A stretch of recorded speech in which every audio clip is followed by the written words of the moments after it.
माझं सोलापूर न्यूजमध्ये आपल्या सगळ्यांचं स्वागत। परसबाग कुठे आहे असे विचारले तर मुख्याध्यापकांनी इथे भाजीपाला लावला होता असे सांगितले।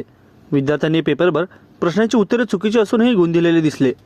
अस्वच्छता व गुणवत्तेबाबत अनास्था दिसून आल्याने 3 शिक्षकांना निलंबनाचा इशारा देत विद्यार्थ्यांचे पेपर ZPCO मनीष सावळे यांनी ताब्यात घेतले आहे। या अचानक भेटीमध्ये नान्नजची केंद्रशाळा नापास झाली आहे। उत्तर सोलापूर तालुक्यातील मतदान केंद्रे, शाळा खोल्या व परिसर शासकीय यंत्रणेने स्वच्छ करण्याच्या सूचना देण्यात आल्या होत्या। अनेक गावांमध्ये सरपंच, उपसरपंच, शाळा व्यवस्थापन समिती व शासकीय कर्मचाऱ्यांनी मतदान केंद्राची स्वच्छता केली। नान्नज हे उत्तर तालुक्यातील सर्वाधिक लोकसंख्येचे गाव असून येथे 7 मतदान केंद्रे आहेत।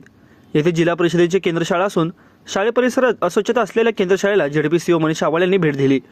COनी विद्यार्थ्यांच्या गुणवत्तेची तपासणी केली असता पेपरवर उत्तर चुकीचे लिहिलेले असतानाही गुण दिले गेले।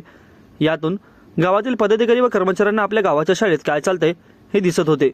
चुकीचे हे पेपर COनी स्थगित घेतले व अनेक चुका आढळल्याने 3 शिक्षकांना त्यांनी निलंबनाचा इशारा देत तिथून ते निघून गेल्या। तसेच अचानक या भेटीमध्ये नान्नज केंद्रशाळांना COनी नापास केले।